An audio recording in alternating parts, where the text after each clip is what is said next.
Muy buenas, esto es Marginal Studio, yo soy Josué Moreno y este es el primer vídeo del canal, el primer vídeo de Marginal Studio. Vamos a ver qué ocurre. Bueno, para este primer vídeo yo he querido seleccionar una película que me gusta mucho, que es un gran clásico del cine, como es Apocalypse Now, para hacer un análisis, una deconstrucción, pues un poco al estilo que quiero que tenga este canal. Ya conocemos Apocalypse Now, sabemos que fue una película que se estrenó a finales de los 70, que tuvo muchísimos problemas tanto de rodaje como de producción, pero que se convirtió en un clásico nada más su estreno. Está basado en una novela, la novela de Joseph Conrad, El corazón de las tinieblas, y ya sabemos que hay muchos análisis, muchos textos, muchos ensayos sobre esta película, pero como digo, desde aquí quería lanzar mi punto de vista intentando pues aportar algo nuevo y esperando que sea de provecho para todos vosotros. Vamos a ver cómo nos sale este primer vídeo y bueno, vamos a empezar.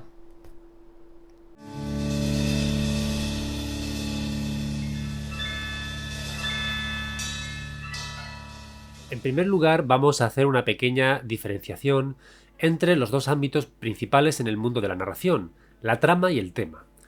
La trama, como bien sabréis, es el argumento desarrollado, el argumento completo de nuestra historia desde el principio hasta el final. Es la sucesión de acciones que los personajes desarrollan en la historia hasta concluir. La propuesta temática, por otro lado, es la reflexión que subyace bajo el argumento, aquello a lo que el autor quiere que lleguemos como conclusión ética o reflexión filosófica al finalizar su narración. Para que una película enganche, para que sea objeto de diálogo, se debe generar una propuesta temática interesante. Esta propuesta temática suele estar encarnada en los conflictos de los personajes, especialmente en el protagonista. En el futuro vamos a hacer algún vídeo hablando de la propuesta temática y profundizando un poco más en qué consiste. De la propuesta temática van a surgir además todos los elementos que conforman la dirección y la fotografía, es decir, no solo los elementos de la narración, sino también los elementos audiovisuales. Es desde aquí desde donde vamos a hacer nuestra deconstrucción de Apocalypse Now. Bien, ¿cuál es la propuesta temática de Apocalypse Now? Normalmente cuando se discute sobre esta película, de lo que más se habla es sobre la crítica a la guerra de Vietnam, que, y es cierto que es así, está ahí, pero yo considero que existe una propuesta temática más principal, más importante y en la que realmente se basa todo el potencial cinematográfico que Coppola desarrolla en la película. Voy a formular esta propuesta temática y vamos a ver si la justificamos. Ahí va. Para trascender a estados superiores de conciencia y alcanzar la paz, debemos aceptar nuestro lado más oscuro y salvaje. Vamos a ver cómo se traduce esta propuesta temática primero en la cámara.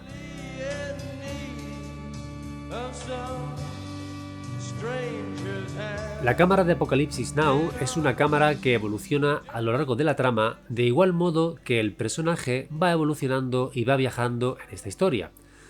La película cuenta con todo el abanico posible de planos, desde detalles, primeros planos, planos generales, planos objetuales. No se trata de enumerarlos, sino de encontrar un patrón. Prácticamente lo primero que vemos en la película es a nuestro protagonista, Willard, totalmente destruido, totalmente deprimido, porque acaba de volver de la guerra de Vietnam y lo que ha visto allí le ha supuesto un trauma de tal calibre que no es capaz de recomponerse.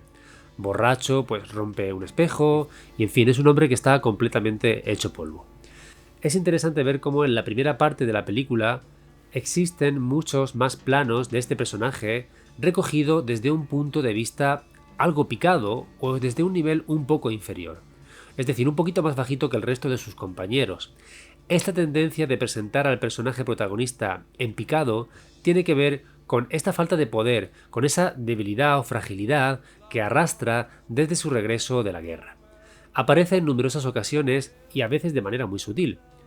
Poco a poco el ángulo de la cámara va cambiando, hasta llegar a la parte final en la que nuestro protagonista mata al coronel Card y termina completamente empoderado con un potente ángulo contrapicado que lo hace mucho más poderoso de lo que era en principio. Hay una evolución clara en el ángulo de la cámara con respecto al protagonista. También es interesante ver la evolución que tienen los encuadres de la cámara. Al principio, en la parte en la que llegamos a la selva, los encuadres son generales o muy generales y esto obviamente tiene que ver con el tipo de película en el que estamos inmersos en ese momento, una película claramente bélica. Cuando ocurren los bombardeos, los planos son muy épicos, muy trascendentes, pero esto va cambiando poco a poco. Cuando los personajes principales viajan a través del río, la película deja de ser una película bélica, porque en realidad no es una película bélica, no es del género bélico, y se transforma claramente en una película tipo road movie.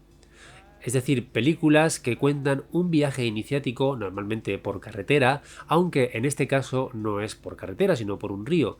Y como digo, en esta parte los planos ya no son tan generales, sino que se convierten en planos más medios, más de tipo narrativo, y como digo, siendo los medios algo más narrativos, el contexto, el conjunto va perdiendo importancia, porque los encuadres se van cerrando hasta llegar a la última parte en la que predomina claramente los primeros planos, los planos de carácter más subjetivo, más emocional, en los que el contexto prácticamente ya ha desaparecido. Muchas veces lo único que vemos es un fondo negro y los primeros planos del protagonista y del general. Estamos viendo cómo la película pasa entonces desde un tono más bélico, más trascendente, a una película más intimista, más psicológica, más emocional, que es en lo que realmente se basa la película, la manera en la que se representa el viaje iniciático de un personaje al encuentro consigo mismo.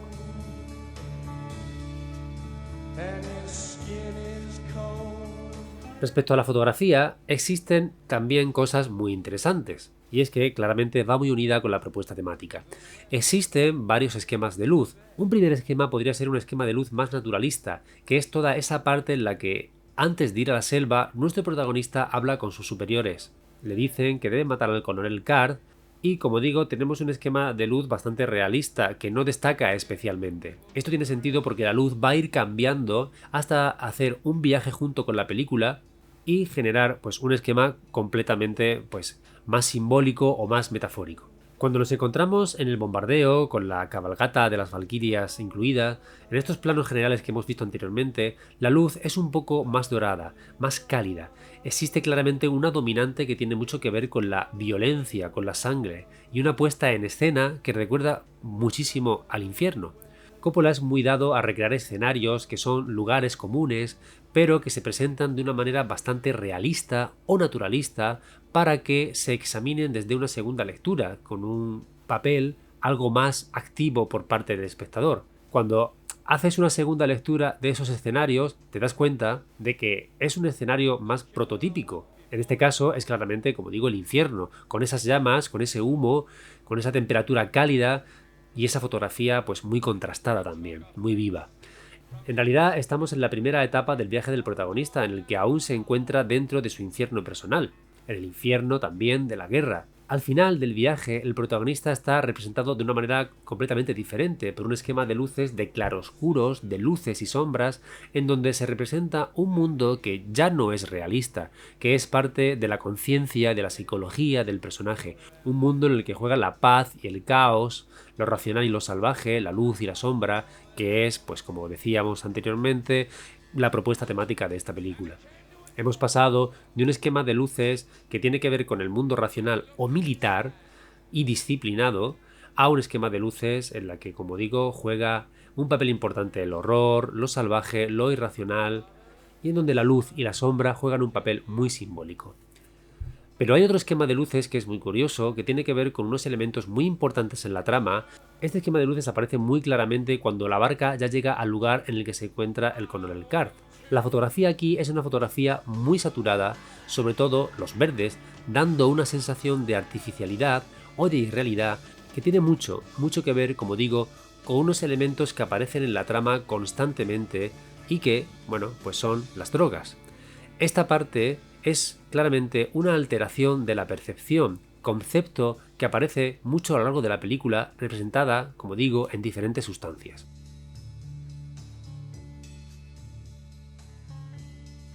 Comenzando incluso por el alcohol, que es la primera sustancia que vemos que consume nuestro protagonista y que tiene una función más bien evasiva.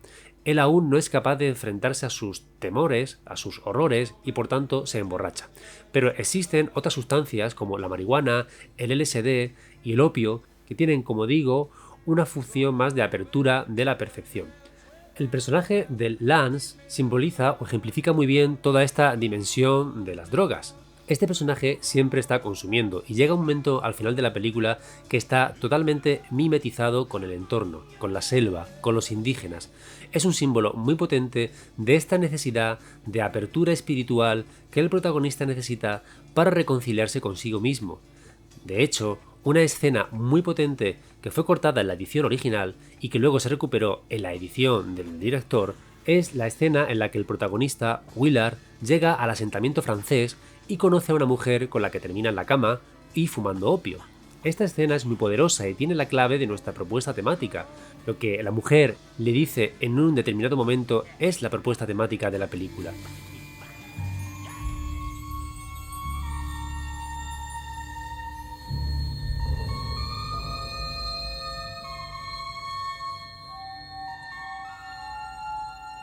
There are two of you, don't you see? One that kills and one that loves. Y lo dice, y esto es muy simbólico, mientras se desnuda detrás de unas cortinas o de un velo. La mujer desnuda, la naturaleza desnuda, salvaje, detrás de un velo que son las apariencias. Para comprender a la naturaleza en toda su naturalidad, valga la redundancia, hay que quitar o atravesar este velo de las apariencias. De hecho, como último punto sobre este tema, no es casualidad que la música elegida para abrir y cerrar la película es la música de Los Doors, una banda que se caracterizó, entre otras cosas, por su filosofía psicodélica. Resumiendo, el personaje aparece como un ser desenraizado, perdido, destruido, sumido en la desesperación. Los horrores que ha visto en la guerra le han dejado en este estado. Es incapaz de agarrarse a algún signo de estabilidad, de seguridad o de comodidad. Cuando le ofrecen la misión de encontrar al coronel Card, se le ofrece la oportunidad de reencontrarse a sí mismo. Es un viaje al corazón de las tinieblas, de sus propias tinieblas, un viaje al corazón de la irracionalidad, de los instintos naturales más primitivos, de su naturaleza animal, en pos de comprenderlos y aceptarlos. Comprender y aceptar este lado tenebroso, irracional, es la única salvación personal, ya que el mundo racional que conocía, el militar, ya no le sirve. Es la única salvavidas al horror. El descubrimiento de esta verdad va en paralelo con el descubrimiento de la gran mentira o la gran manipulación que fue la guerra de Vietnam. Y respecto a esta parte, a esta secundaria, en mi opinión, propuesta temática, como es la crítica a la guerra de Vietnam, existe una escena súper interesante, que es la escena en la que la barca llega a un puesto de vigilancia por la noche, en donde todo es un caos, no existe nadie al mando, todo el mundo está asustado, confuso, y todo lo que viene a continuación vamos a verlo desde el punto de vista del personaje de Lance, que acaba de consumir LSD. Es su punto de vista lo que vemos a continuación y lo que escuchamos no tiene ningún sentido. Los sonidos comienzan a distorsionarse, escuchando incluso disparos propios de las películas de ciencia ficción o de la Guerra de las Galaxias. Se escuchan gritos distorsionados y en un determinado momento la cámara muestra cómo las luces del campamento están situadas de tal manera que lo que representan claramente es una carpa de circo.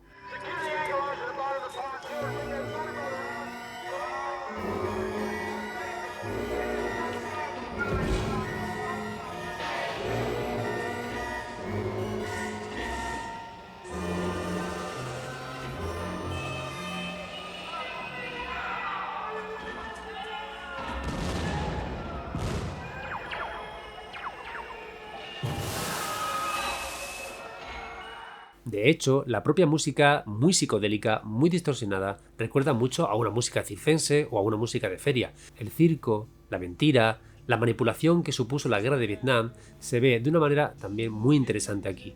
Una puesta en escena que, de nuevo, refleja un lugar prototípico, arquetípico, pero elaborado de una manera muy sutil que requiere de una segunda lectura o de un segundo visionado para poder comprenderse.